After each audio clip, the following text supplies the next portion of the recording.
प्रदेशों की बात चल रही है। क्या बताया? धर्म द्रव्य, अधर्म द्रव्य और एक जीव द्रव्य, असंख्यात प्रदेश। आकाश के अनंत प्रदेश, लेकिन लोकाकाश के असंख्यात प्रदेश। अब प्रश्न आया, पुद्गल के कितने प्रदेश होते हैं? तो अगला सूत्र देखते हैं। संख्येया संख्येयाश्च पुद्गलानाम। संख्येया संख्येयाश्च पुद्गलानाम। बोलिए। संख्येया संख्येयाश्च पुद्गलानाम। पुद्गलानाम, पुद्गलों के प्रदेश कितने? संख्येय, असंख्येया और च। संख्येय माने संख्यात भी होते हैं, असंख्येय माने असंख्यात भी होते हैं, और च माने पहले सूत्र से लिया अनंत भी होते हैं। कितना अच्छा सूत्र बनाया है। पुद्गल के परमाणु कैसे होते हैं? दो पुद्गल के परमाणु अगर मिल गए, एक स्कंध बना। ये कितने प्रदेशी? दो प्रदेशी। देखना, पुद्गल कितने प्रदेशी होता है ये हम कैसे मालूम करें? पुद्गल को आपने लिख दिया, कोई पुद्गल संख्यात प्रदेशी, कोई असंख्यात प्रदेशी, कोई अनंत प्रदेशी। ये कैसे होता है? अगर संख्यात अणु मिलकर स्कंद बना है तो वो स्कंद संख्यात प्रदेशी। असंख्यात अणु मिलकर स्कंद बना है तो असंख्यात प्रदेशी, और अनंत अणु मिलकर के स्कंद बना है तो वह अनंत प्रदेशी है। तो पुद्गलों के कितने प्रदेश? जितने अणु से मिलकर वो स्कंद बना हो उतने प्रदेश। इसलिए आचार्य ने सूत्र क्या बनाया? पुद्गलानाम, पुद्गलों के, अर्थात पुद्गल स्कंधों के। क्योंकि पहले हमारी आपकी चर्चा हो गई कि पुद्गल का परमाणु एक प्रदेशी, ठीक है ना। अब स्कंद बना वो कितने प्रदेशी? तो जितने परमाणु मिलकर वो स्कंद बना हो उतने प्रदेशी। संख्यात, संख्यात माने काउंटेबल। काउंटेबल को हम एक बात और कह सकते हैं, मति और श्रुत ज्ञानी जीव जहाँ तक जाते हैं उसे हम कहते हैं काउंटेबल या संख्यात। अवधिक ज्ञानी मनोपर्य ज्ञानी जहाँ तक जानते हैं उसे हम कहते हैं असंख्यात। अनंत का विषय मात्र केवल ज्ञान का है। तो संख्यात प्रदेश, संख्यात अणु मिलकर स्कंद बना तो हम कहेंगे संख्यात प्रदेशी। 100 अणु मिलकर बना 100 प्रदेशी। 20,000 अणु मिलकर बना तो 20,000 प्रदेशी। असंख्यात अणुओं से जो स्कंद बना वो असंख्यात प्रदेशी। अनंत अणु मिलकर जो स्कंद बना उसे हमने कहा अनंत प्रदेशी। तो पुद्गलानाम, पुद्गलों के कितने प्रदेश होते हैं? किसी स्कंद के संख्यात, किसी के असंख्यात और किसी के अनंत। और वास्तव में शुद्ध जो पुद्गल अणु है उसका एक प्रदेश होता है। पंडित जी, हमने कल पढ़ा हुआ था कि लोकाकाश जो है वो असंख्यात प्रदेशी है, परंतु जो पुद्गल है वह अनंतानंत प्रदेशी है, और इसमें अनंतानंत जीव इसमें कैसे समाये हुए हैं? पुद्गल जब सूक्ष्म रूप से परिणमन करता है ना, तब एक प्रदेश अर्थात एक परमाणु के स्थान में अनंतानंत परमाणु भी रुक जाते हैं, क्योंकि उनमें एक दूसरे को स्थान देने की अवगाहन शक्ति मौजूद है। वो एक दूसरे को अवगाहन देते हैं। एक छोटा सा उदाहरण ले लें। एक कमरे में एक मोमबत्ती जलाई, मोमबत्ती का प्रकाश सब में फैल गया। अच्छा, दूसरी मोमबत्ती, 2 मोमबत्ती, 100 मोमबत्ती और जलाई, उनका प्रकाश भी उतने में फैल गया। क्यों फैल गया? कि प्रकाश एक दूसरे को स्थान देता है। पुद्गल का परमाणु सूक्ष्म होता है और उसमें अगर अनंतानंत परमाणु और आ जाएं तो वो सबको अपने में स्थान दे देता है। क्यों देता है? सूक्ष्म होने के कारण स्थान दे देता है। अगर सूक्ष्म ना हो तो स्थान ना दे। जैन धर्म की सूक्ष्मता और जैन धर्म में सूक्ष्मता का वर्णन विचार से परे है। जब हम सोचते हैं ना तो बुद्धि जाने कहाँ से कहाँ हो जाती है। सुनिए, अब ध्यान से सुनिएगा। आलू का एक सुई की नोक से भी छोटा तिनका आपने लिया। अब प्रश्न, इस छोटे से तिनके में कितनी आत्माएं हैं? अनंतानंत। ठीक है, कितनी अनंतानंत? आज तक जितने सिद्ध हो गए उनसे अनंत गुने जीव इस सुई की नोक में है।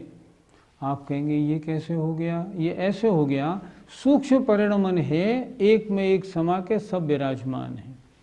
और सुनिए, अभी अच्छी तरह सुनिए, उनमें जो अनंतानंत आत्माएं विराजमान हैं उसमें प्रत्येक आत्मा के साथ अनंतानंत कर्म वर्गणाएं कर्म बनकर चिपकी हुई हैं और प्रत्येक कर्म वर्गणा में अनंतानंत परमाणु हैं और उस आत्मा के साथ में उससे अनंत गुने नो कर्म परमाणु हैं और उनसे भी अनंत गुने वे परमाणु हैं जो अगले समयों में कर्मरूप परिणमन करने वाले विश्व सोपचय कहलाते हैं।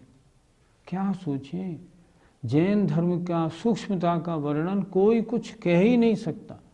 क्यों नहीं? इतना वर्णन सूक्ष्म क्यों मिल जाता है? केवली ने जो देखा है अपने ज्ञान में, सर्वज्ञ ने, उन्होंने वो लिखा है। इसलिए एक में एक सूक्ष्म और अवगाहनत्व शक्ति होने के कारण एक में अनेक परमाणु या एक में अनेक जीव यूं ही समझ आते हैं। इसलिए असंख्यात प्रदेशी अनंतानंत आत्माएं कहाँ स्थान ले लेती हैं? एक निगोदिया के शरीर के अंदर, एक साधारण शरीर में सब स्थान प्राप्त कर लेती हैं। ये सूक्ष्मता और अवगाहनत्व शक्ति की महिमा है।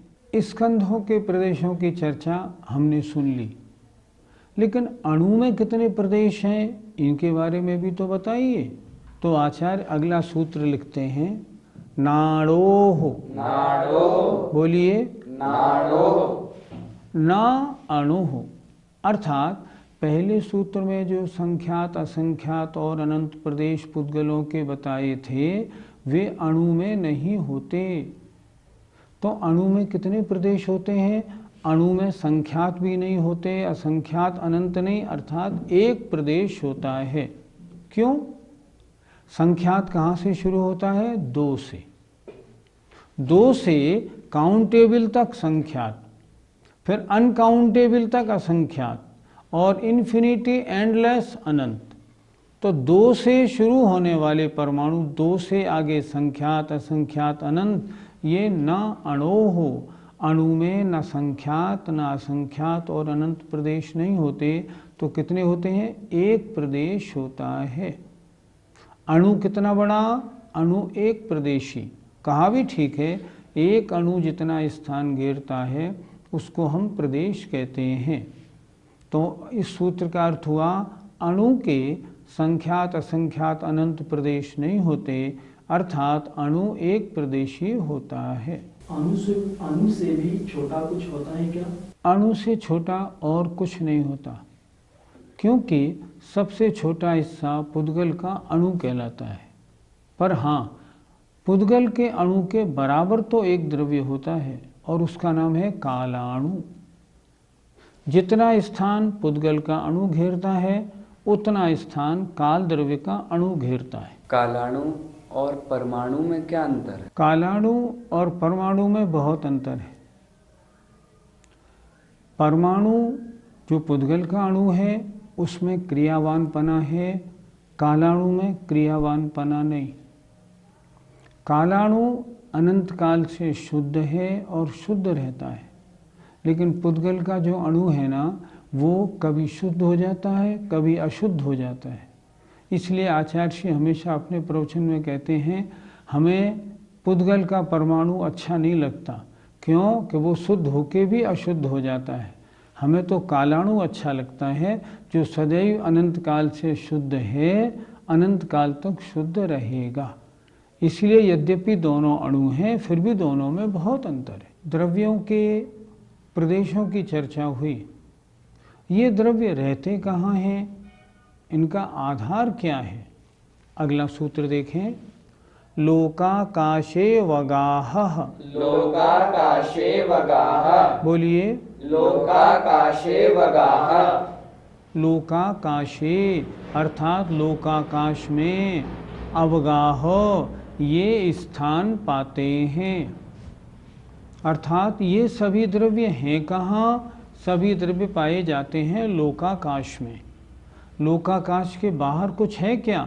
सिर्फ अलोकाकाश, आकाश ही आकाश है, अन्य कोई द्रव्य नहीं। क्या सूत्र बना? लोकाकाशे, लोकाकाश में अवस्थितः अवगाह। लोकाकाशे अवगाह, इन सभी द्रव्यों का अवगाह। ये सभी द्रव्य कहाँ रहते हैं? लोकाकाश में रहते हैं। लोक और अलोक का विभाजन किन द्रव्यों के द्वारा होता है?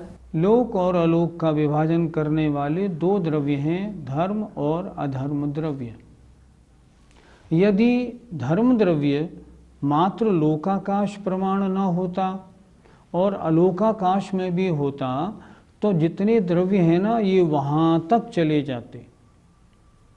और अधर्म द्रव्य अगर ठहराने में सहायता देने वाला नहीं होता तो फिर कहीं भी सारे द्रव्य सब जगह बिखरे होते और सब जगह स्थान दे रहा होता अधर्म द्रव्य। लेकिन धर्म अधर्म द्रव्य लोकाकाश प्रमाण हैं, इसलिए इन्होंने अन्य द्रव्यों को न लोकाकाश से बाहर जाने में मदद करने वाले हैं ये, न ठहरने में। इसलिए इनके द्वारा आकाश में लोकाकाश और अलोकाकाश का विभाजन हुआ है।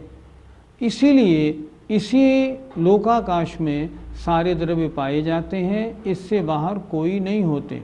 देखें जरा, सिद्ध भगवान लोक के अंत में जाकर विराजमान क्यों हो गए?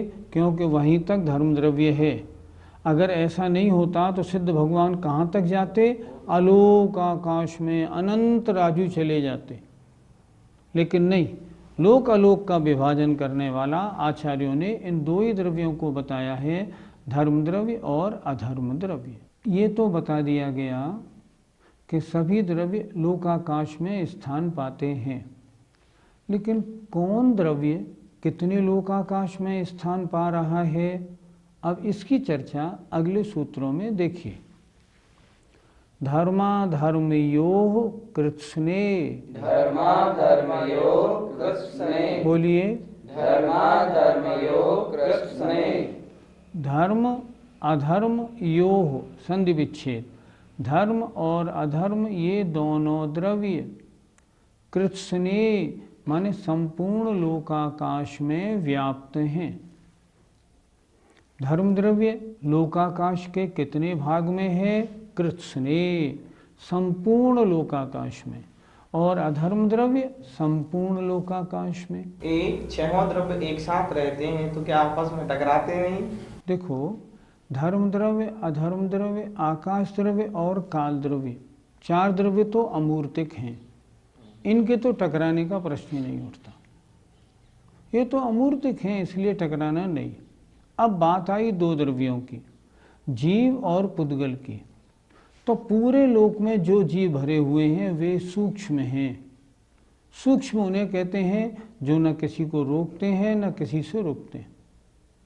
दूसरी बात, जो पुद्गल की वर्गणाएं सारे लोक में भरी हुई हैं वे भी सूक्ष्म हैं।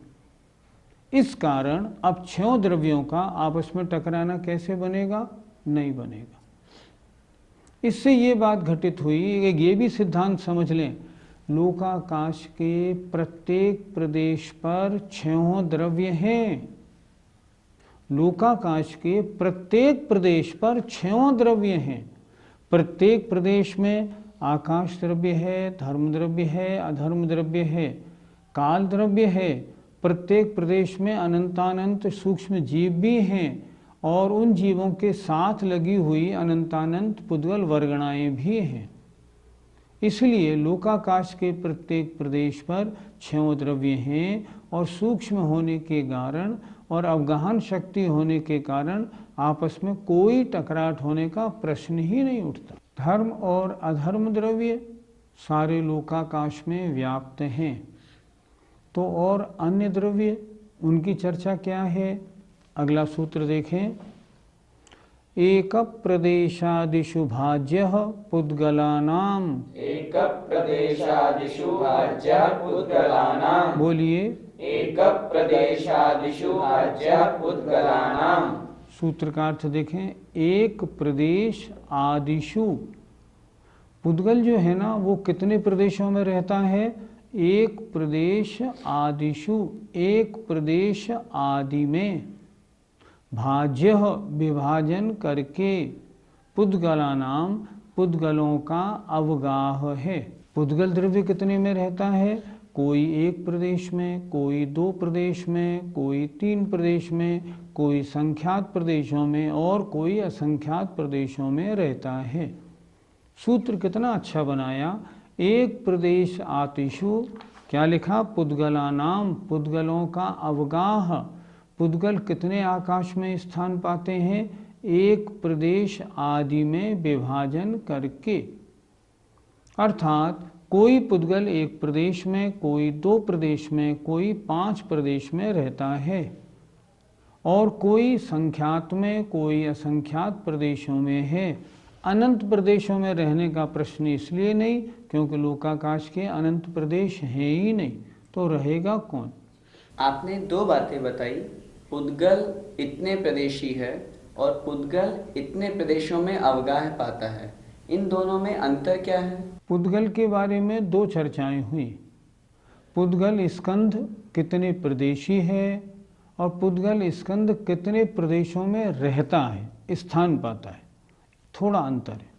देखो, मान लो 100 पुद्गल के अणु हैं और सूक्ष्म होने के कारण एक अणु में समा गए, तो वह जो स्कंद बना 100 पुद्गल अणु का, वो 100 प्रदेशी हुआ, लेकिन कितनी जगह घेरी? एक प्रदेश। अनंत अणु एक प्रदेश में समा गए, स्कंद बन गया। अब वो स्कंद, जो स्कंद बना, वो स्कंद कितने प्रदेशी है? अनंत प्रदेशी। रह कितने प्रदेश में रहा है? एक प्रदेश में। ऐसे लगाना चाहिए। अर्थात कितने अणुओं से वो स्कंद बना है? अणु, वह स्कंद कितने प्रदेशी है और कितने प्रदेशों में रह रहा है, वह उसका अवगाह है। ये इन दोनों में अंतर है। धर्म द्रव्य का अवगाह असंख्यात प्रदेश लोक प्रमाण, अधर्म द्रव्य का अवगाह असंख्यात प्रदेश लोक प्रमाण, एक जीव का अवगाह असंख्यात प्रदेश लोक प्रमाण। अच्छा, पुद्गलों का अवगाह किसमें बताया इन्होंने? इन्होंने बताया एक प्रदेश को आदि लेकर। अब यहाँ अप्रसंग आ रहा है, जीवों का अवगाह लोक के कितने प्रदेशों में होता है? असंख्यात प्रदेशी तो है, पर कितने प्रदेशों में रहता है? अगला सूत्र देखें। असंख्येय भागादिषु जीवानाम। असंख्येय भागादिषु जीवानाम। बोलिए। असंख्येय भागादिषु जीवानाम। देखें, जीवानाम जीवों का अवगाह असंख्येय भाग आदिषु, असंख्यात में भाग आदि में है। अर्थात जीवों का अवगाह असंख्यात में भाग में है, असंख्यात बहुभाग में है और लोक प्रमाण में है। अच्छी तरह सुनने वाला विषय है।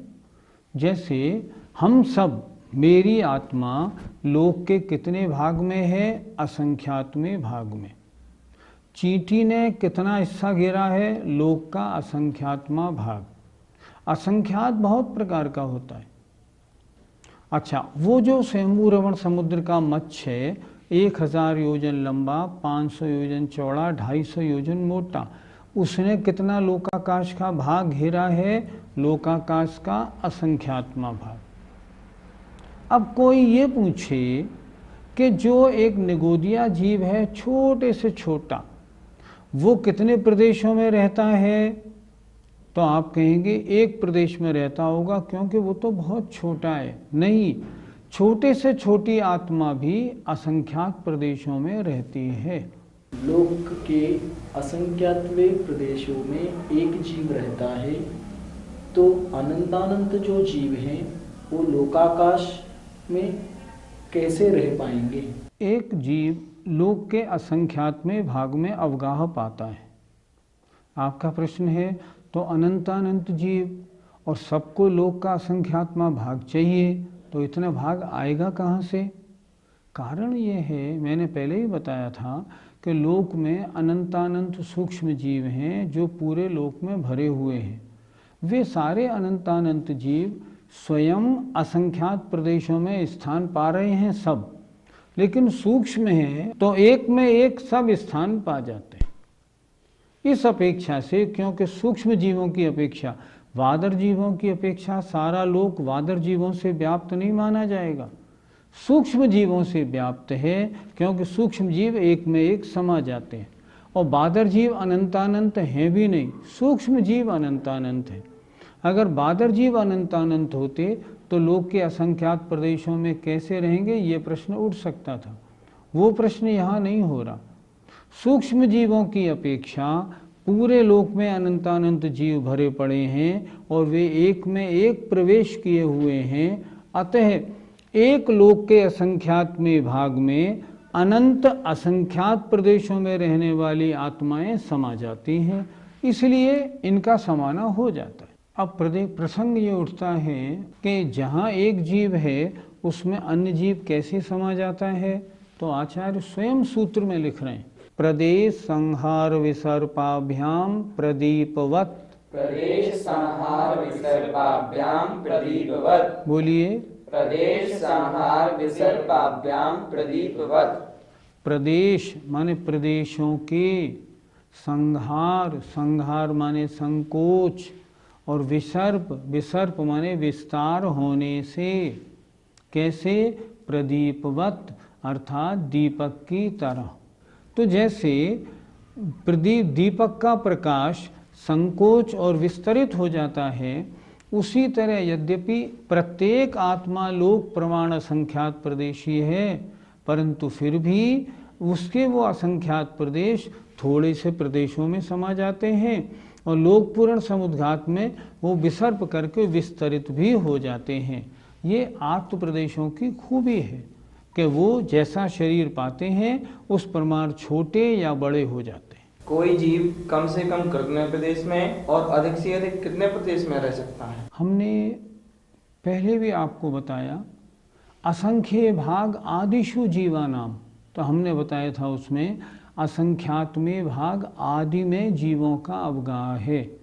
तो हमने बताया था सबसे कम स्थान घेरेगा लोक का असंख्यात्मा भाग, निगोदिया जीव भी होगा तो लोक का असंख्यात्मा भाग, उससे छोटा तो कोई होता नहीं। और बड़े से बड़ा अगर स्थान घेरेगा ना तो लोक पूर्ण समुद्घात में सारा लोक प्रमाण। इस तरह जीवों का अवगाह कम से कम लोक के असंख्यात में भाग में, असंख्यात बहुभाग में और लोक प्रमाण में है। और प्रदेशों के संकोच विस्तार दीपक की तरह होने के कारण वह सारे प्रदेश सिकुड़ जाते हैं और फैल जाते हैं। इस तरह आज हमने, समय आपका हो गया, इस तरह आज हमने कौन द्रव्य कितने प्रदेशों में स्थान पाता है और कितने प्रदेशी होता है इसकी चर्चा सुनी। शेष फिर अगली पाठशाला में देखेंगे। जय जिनेन्द्र।